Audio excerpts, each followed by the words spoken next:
नमस्कार। The Bihar teachers of history लेकर के फेसबुक पर आपका अभिनंदन और स्वागत है। मैं आपके बीच गणित विषय के साथ 25 ब्लॉक की 21वीं ब्लॉक आओ गणित सीखे के साथ आपके बीच होंगे, जिसमें 9th और 10th क्लास की गणित आपके बीच हम पढ़ाएंगे। सबसे पहले शुरुआत करेंगे संख्या पद्धति नंबर सिस्टम से, जिसमें 9th और 10th दोनों क्लास के लिए बहुत ही उपयोगी है। कहते हैं कि सुबह की कलियों ने पैगाम भेजा है, महकते हुए फूलों ने सलाम भेजा है, और मुबारक हो ये मंच आप सबों को, उमेश निराला ने सलाम भेजा है, सलाम भेजा है, सलाम भेजा है। तो आइए संख्या पद्धति को हम समझते हैं, और खास करके ये 9th और 10th के लिए नहीं बल्कि सभी वर्गों के लिए यह जरूरी है संख्या पद्धति। तो सबसे पहले हम बात करेंगे प्राकृत संख्या और पूर्ण संख्या। प्राकृत संख्या गिनती की संख्या को कहते हैं, जिसमें हम देखते हैं कि गिनती की सबसे छोटी संख्या एक होती है और ये अनंत तक जाती है। यानी प्राकृत संख्या में हम देखेंगे ये एक सबसे छोटी संख्या है और सबसे बड़ी संख्या हमको मालूम नहीं है। साथ ही साथ ये सारी संख्याएं धनात्मक होती है, पॉजिटिव होती है। उसी प्रकार से देखेंगे पूर्ण संख्या। पूर्ण संख्या शून्य से शुरू होती है और अनंत तक जाती है, इसलिए सबसे छोटी पूर्ण संख्या शून्य है और बड़ी संख्या हमको मालूम नहीं है, ये भी धनात्मक ही। तो आइए हम विचार करेंगे कि प्राकृत संख्या और पूर्ण संख्या में अंतर क्या है। तो हमने देखा कि प्राकृत संख्या एक से शुरू होती है और पूर्ण संख्या शून्य से शुरू होती है, इसलिए सभी प्राकृत संख्या पूर्ण संख्या होती है, लेकिन सभी पूर्ण संख्या प्राकृत संख्या नहीं है, क्योंकि शून्य पूर्ण संख्या में शामिल है, प्राकृत संख्या में शामिल नहीं होता।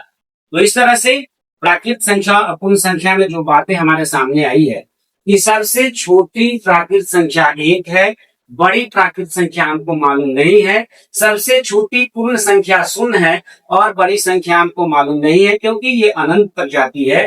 प्राकृत संख्या और पूर्ण संख्या दोनों धनात्मक होती है। इस तरह से ये प्राकृत संख्या और पूर्ण संख्या में अंतर। अब आइए विचार करेंगे सम संख्या और विषम संख्या। तो सम संख्या वैसी संख्या होती है जिसमें 2 से पूरा भाग लग जाता है, जो 2 का गुणज होता है। 2, 4, 6, 8, 10, 12, 14, 18, 20 ये प्राकृत संख्या में से आती है, और विषम संख्या ये भी प्राकृत संख्या से आती है, लेकिन विषम संख्या वैसी संख्या होती है जिसमें 2 से पूरा भाग नहीं लगता। तो इस तरह से हम देख रहे हैं कि सबसे छोटी सम संख्या 2 है और सबसे बड़ी सम संख्या मालूम नहीं। सबसे छोटी विषम संख्या 1 है और सबसे बड़ी विषम संख्या हमको मालूम नहीं। अब सम संख्या और विषम संख्या का रूप क्या होता है? तो सम संख्या होता है 2m का रूप, m जहां 1 2 3 4 5 डॉट डॉट डॉट, इस रूप में होता है सम संख्या।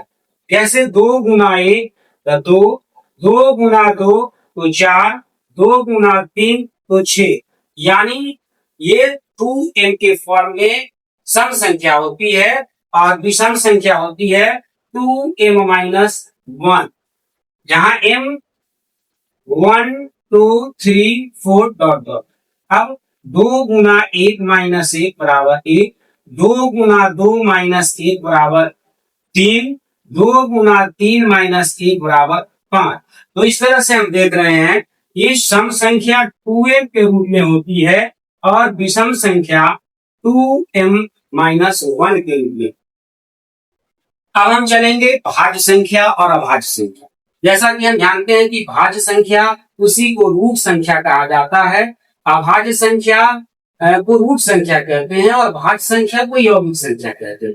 तो अभाज्य संख्या में वैसी संख्या है जो एक और अपने अलावे किसी दूसरी संख्या से विभाजित नहीं होती है, जैसे 2 3 5 7 11 13 17 19।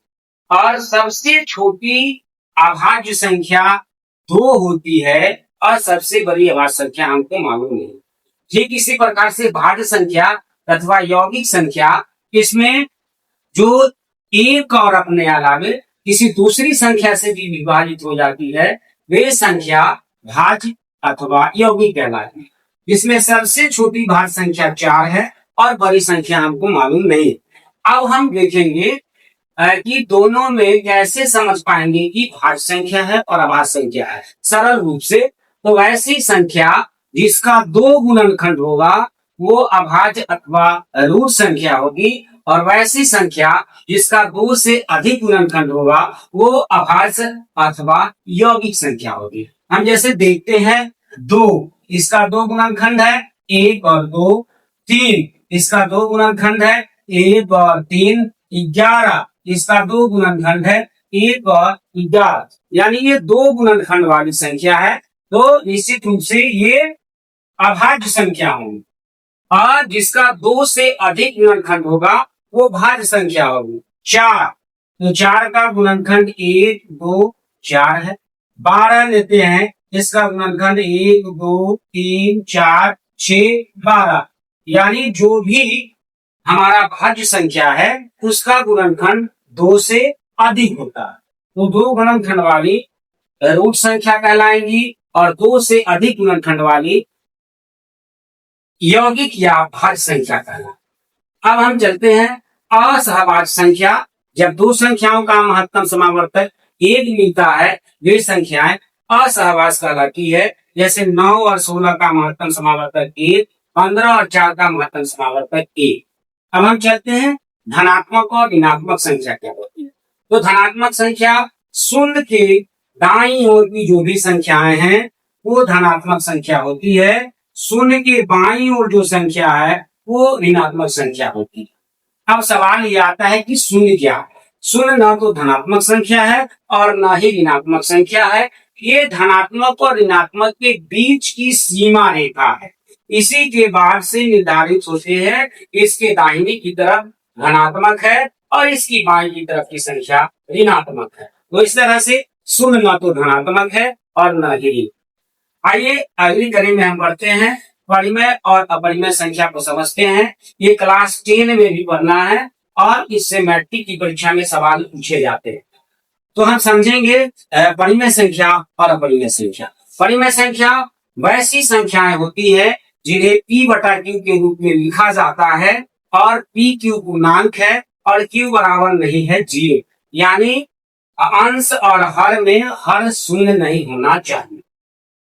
तो परिमेय संख्या में ये जो भी संख्याएं हमारी है, प्राकृत संख्या, पूर्ण संख्या, सम संख्या, विषम संख्या, भाज्य संख्या, अभाज्य संख्या, ये सारी संख्याएं परिमेय संख्या के रूप में होती है।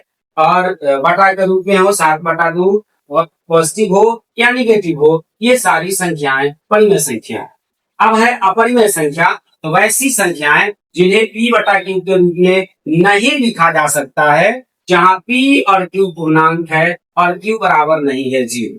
जैसे √2, √3, पाई, ये हमारी। अब आप समझेंगे कि परिमेय और अपरिमेय संख्या को कैसे पहचानें। तो परिमेय संख्या हमने जाना कि ये जो भी संख्याएं हैं, प्राकृत, पूर्ण, सम, विषम, सारी संख्याएं परिमेय संख्या होती है।